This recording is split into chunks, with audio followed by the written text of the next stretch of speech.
right. So that brings us into our second session, and I'm pleased to once again welcome David Lasher. He's a partner at Keen 360. David, are you out there? I am indeed. Let me All right. All right. bring up my video.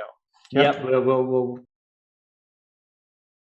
the professional studio of David Lasher. I always love seeing your background. Excellent, excellent. Well, welcome again. Thanks for joining us. I think how many does this make for you? How many sessions? This is 2 of 3 for me. 2 of 3. All right. All right. Excellent. Well, we just had a great discussion with Sebastian from Solution Metrics on, pharma, but we'd like to hear, your presentation here on the next wave for CRM and pharma and biotech, which I think is a very interesting topic. So I'll have you take control of the screen here so you can drive your own slides, and we'll turn the floor over to you. Okay. I've just... we're doing the transfer here, and let's see if this works. And it did. So let me just introduce myself first to the audience. A long background in helping organizations with IT enabled transformation of different sorts and different domains across a lot of industries. And what we'll be talking about today, of course, Eric, is pharma and biotech, med devices, right? That constituting life sciences, but also healthcare and healthcare services, payers, providers.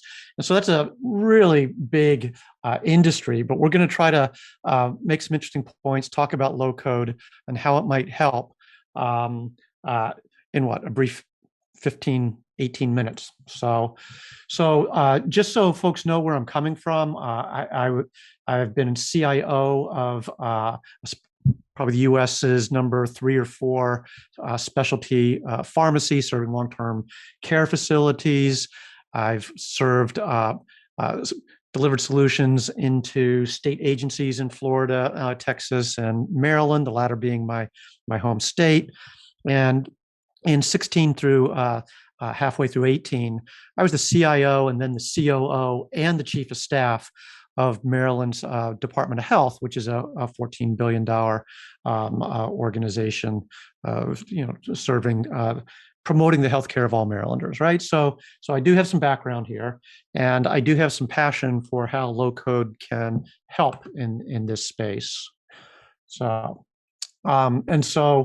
I want to emphasize 2 phrases here. It's right-sized functionality. I'm going to be talking about right-size, getting the right functionality to the right teams in your organizations, and long-term agility. I'd really emphasize organizational agility. I think one of the maybe my favorite aspect of low code is that it gets IT and IT platforms out of the way for business and public sector agencies.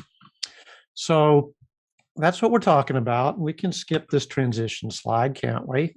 And so here are, again, life sciences and healthcare. There's a lot that could be spoken to in terms of trends. What I'm seeing, my business partner who focuses on pharma in particular, what we're seeing is, in pharma, there is a lot of under adoption and of the solutions that are rolled out to the platforms that are rolled out to the field sales organization, the med reps.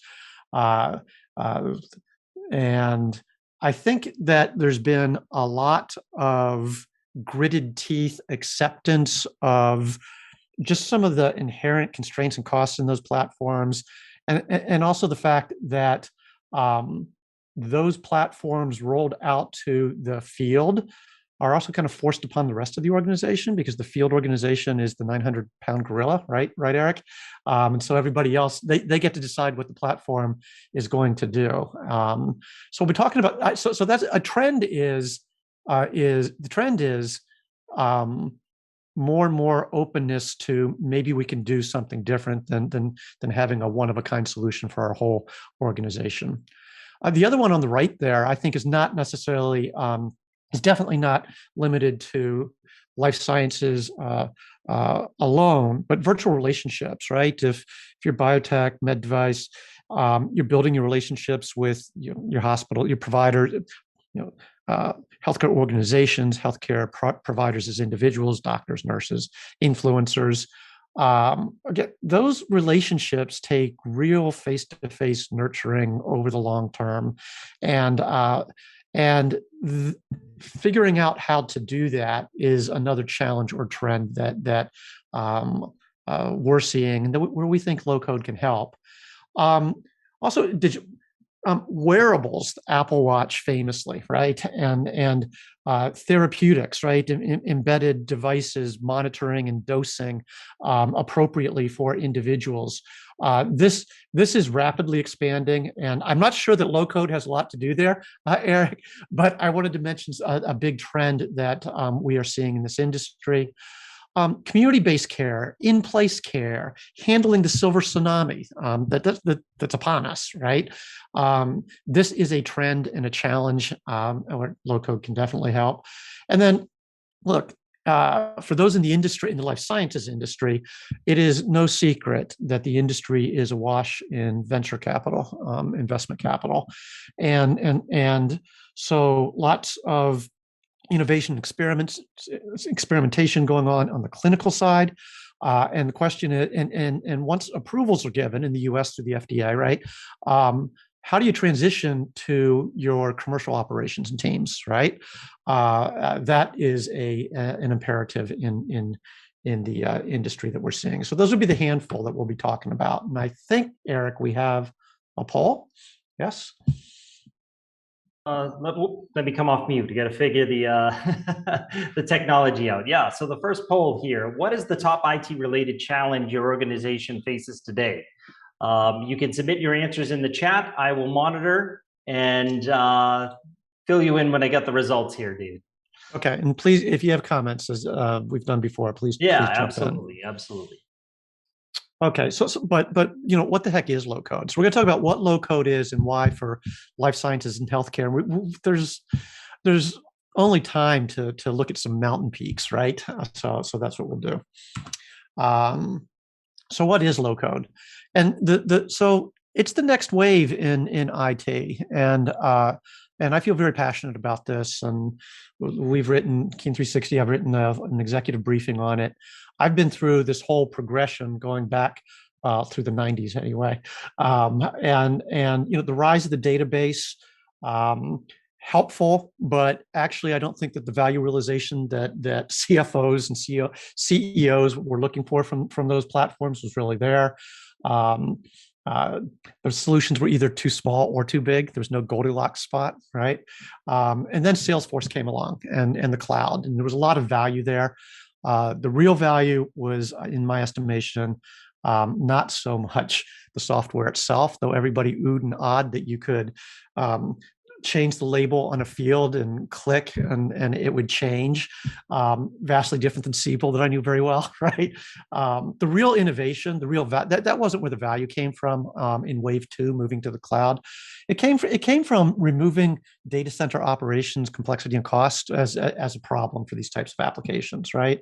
And the other thing that these applications delivered was the ability to avoid the upfront slug of capital cost to buy the licenses and the really complex big complex implementations. And now we're in wave 3 is low code. And low code's been around for 10, 12 years, but I submit that it has become enterprise ready only in the last 2 or 3, and it is ready. And we and other organizations are doing great things with it.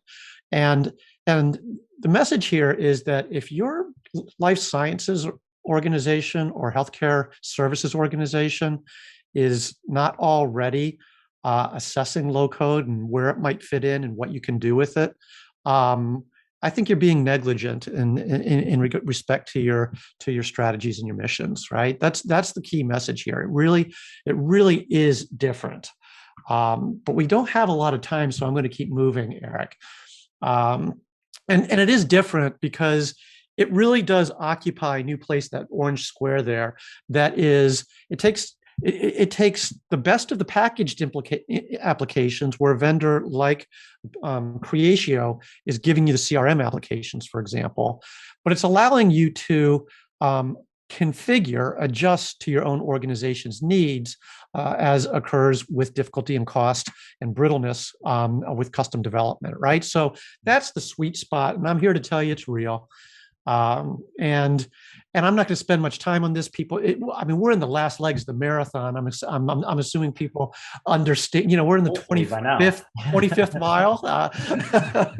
So people get it. I want to repeat it. Like what you've been hearing, it's achievable. It really is. That is my own organization's experience. Okay, and so I'm a consultant. And so what kinds of processes in general can a low-code platform, and a low-code platform like Creatio that I think almost uniquely, and maybe uniquely, Eric, has a BPM engine, right? Mm-hmm. What kind of processes in your organization can you address? And the answer is, well, there's a place for any, right? So, and for those in this industry in particular, but I want to say what this doesn't mean, right? It doesn't mean, for example, that if you're a provider organization, provider of healthcare, and you need electronic medical records, health records, that you should. I don't think you wouldn't be. You could use low code and build your own system. But you shouldn't, right? There are good solutions out there.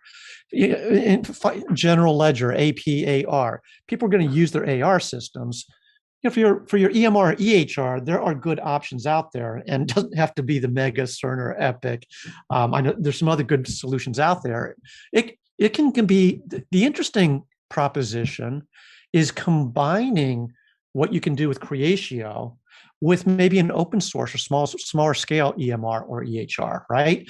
And you can cover your full footprint of needs in ways that have not heretofore been possible. That's the low code option that's new. And so I brought up EMR, EHR, so I'm obviously already talking life sciences. But here's the eye chart that Eric, nobody's supposed to read be able to read anything in the middle. Though. It really shows the power, right? Yeah, and I assume slideware is going to be available to folks one way or another. They can contact Creatio, they can contact King 360.